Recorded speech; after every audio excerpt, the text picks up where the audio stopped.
Ukhohlakho FM. Ngiyabingelela nami. Yes my love. Futhi kuba nami namhlanje. Siyabonga sithando sami ingabe sikhuluma nobani namhlanje from where? Ukhuluma noLindelwe waManxele. Yes Lindelwe. Ufana ne-scientific. Yes. Kodwa ngeke ngibheke la eCSR, ngisese-CSR Pitoli la senza khona ucwaningo. All right ke namhlanje sikhuluma ngani weLindelwe? Sikhuluma nge-fishing namuhla. Fishing. Yes. Oh yes. Mayibhalwa phansi ungazi ukuthi fishing wena.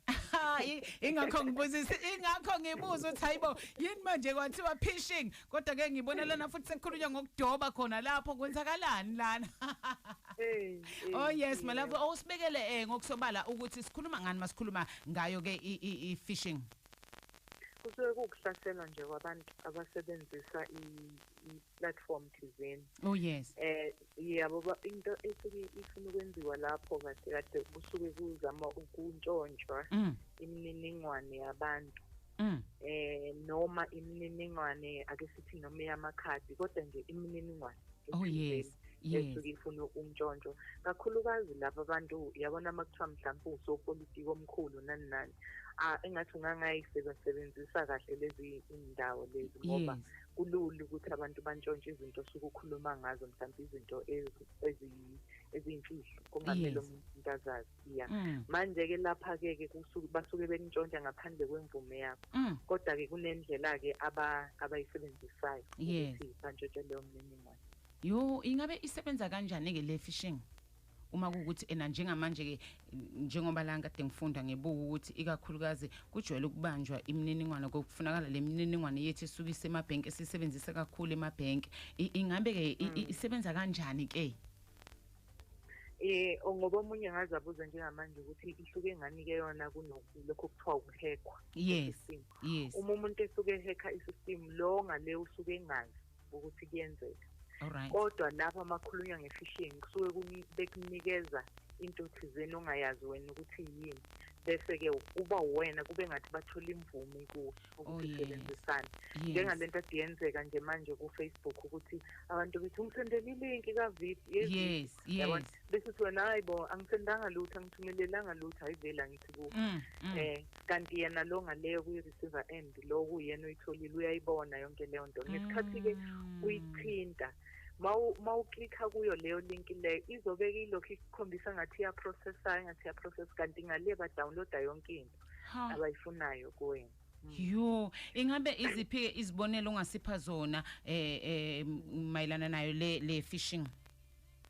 Ezinye ke kufana nakho lokho ukuthi uthunyelele ne-message kuthiwa uwine in or imali engaka mawufuna ukuyiclaima thinta klikha la ungaba nayi-SMS nabona ungacabanga ukuthi mawusenza ubhobhobhona ngeke uze uhlaseleke bese bethi klikha la mawuklikha-ke ngaleso sikhathi leso yilapho abathola khona-ke imininingwane yakho-ke so izinto ezenzakalayo-ke lana kuba yikho lokho ukuthi bakusendela leyo link ubona ngani-ke ukuthi chala ngiyaqolwa ubona ngokuthi uma bekuthumelela mhlawumbe ake sithi email i-email indlela ababingelela ngakhona kuba general kuthiwa sawubona customer noma kuthiwa sawubona mfundi ongubani igama lakho ngoba kumele ngabe mawukuthi ngiyi-customer lakho lasebhenki mhlawumbe ungazi ngegama okay la sesithola khona sekuthiwa nje dear sir or madam ubona ukuthi akanalo ulwazi lokuthi ukhuluma nobani ukuthi umedem bani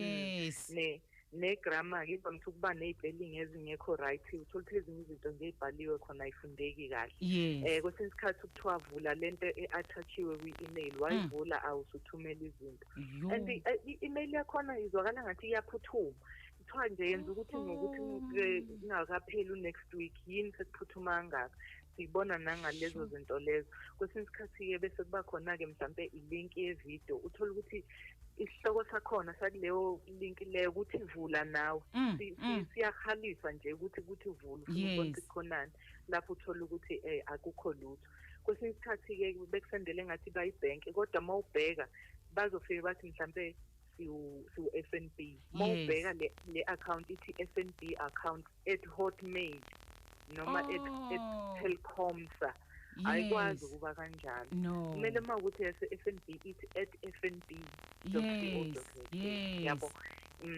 kwesinye isikhathi befila iform ufake nama-credentials wakho ufake ama-password noma username kanti ngalesi sikhathi ukufaka uyabanikeza ukuthi sebengakusebenzisa-ke ngalesi yazi welindela into oyishoyo engenza ngempela ngiyibona ukuthi hayibo yazi siyaqoleka singanakile lena ethi kuyaphuthuma yabona nje uma ungayenzanga lento lekuzokonakala izinto eziningi uvela ubone na ukuthi hayibo nazi izinto zami zonakala ngibhekile uzonakala ngiphuthumise uyabona okay omunye azazagibele ngemali yokugcina eyobanikeza imali engekho uyabona singasivikela kanjani-ke noma singaphepha kanjani-ke kule phishing okokuqala nje sidinga lento okuthiwa isixwayiso njengoba senza njengamanje ixwayisa abantu ngendlela i-awareness ibaluleke kakhulu ukuthi wazi ukuthi yini eyini okulandela lapho ukuthi ungakhona uma ubona leyo message leyo ungaqhubeki nokuyiqhubeka uma usuyivulile ilinki uma usuyivulile i-email ungayiklikhi ilink vele uyidelete uma wabona ukuthi kuthiwa dear customer nani vele nje udelete ungabe usaqhubeka nokufunda lezo zinto lezo noma-ke uriporte kwi-ICT system uthole ukuthi mhlampe inkampani ayisithi njenge-university kune-department lapho kuthola ukuthi ye-ICT or ye-IT okuyiyona ungariphotha kuphine email engitholayo kanje bona bazobe sebeyabavala-ke labo bantu labo noma-ke ushintshe uma kuwukuthi usuze waklika wahambisa-ke le mniningwane yakho ngoba kahle kahle kusuke kukhona abantu abathile ababatargethile kodwa manje bese bethumelela le linki leni ihambe randomly noma ubani ungathola ukuthi awusiyi-target kodwa manje noma ungesiyi-target akumelanga ukuthi uphendule khona kodwa uma uthi uphendulile-ke ma ukuthi bekuyimininingwane yasebhenki iya ebhenki yoshintsha i-password noma iphini uma kuwukuthi bekuyi-Facebook shintsha ilokhu username ushintsha i-password yalapho masishane ngaphambi kokuba beyi-own ngoba uma sebeze bayi-owna baveza ukuthi eyabo sebengakuripotha wena kube sengathi wena isigilamkhulu ekubeni bekade kuyibona kumele usheshe ukwenze lokho alright-ke nanokuthi qhubeka sisi bengithi enye into ukuthi ungasenda i-email uma ubona ukuthi lento lena ayipheli khona enye email ongasenda kuyethi report phishing @anti-phishing lo phishing ongathi u-phishing.org abantu-ke benga-report uyiforward leyo email leyo ibonayo uyiforwardele lapho bazobe sebeyamblokha lo muntu ukuze nomzala wakho nomalume wakho engaqoleki ngendlela oqoleke ngayo sithi report bani report phishing kuhlangene report phishing @anti-phishing.org anti lo ono a all right .org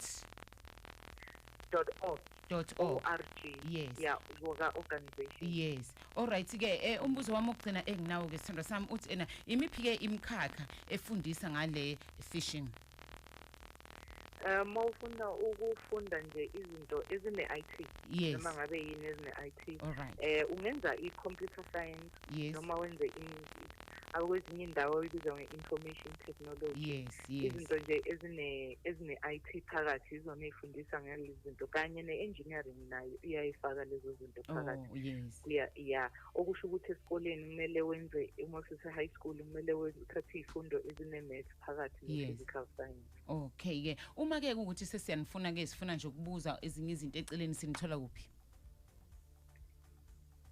mina ngingatholakala ephejini lami libhalwe ukuthi uLens like you LIND kalindelwe then ungakamfaki u-E kande uvele ufake u-Z uphelele lapho alright uLens kanjalo ipage lakho la ku-Facebook leli ipage lakho okay siyabonga kakhulu ngesithando sami ngesikhathi sakho kubonga mina thank you kanti-ke njengoba usuzwile-ke nje sikhuluma ngendaba enkulu la indaba ye-phishing into ejule kangaka njengoba wazi-ke ukuthi hayibo abantu bayaqolwa bebhekile abanye abantu yazi baqolwa benganakile-ke futhi besayitshela ukuthi hayi izinto zethu nje lezi yabona nje sibhizi ngo-life kanti hayibo suyaqolwa futhi unganakile-ke nje vele-ke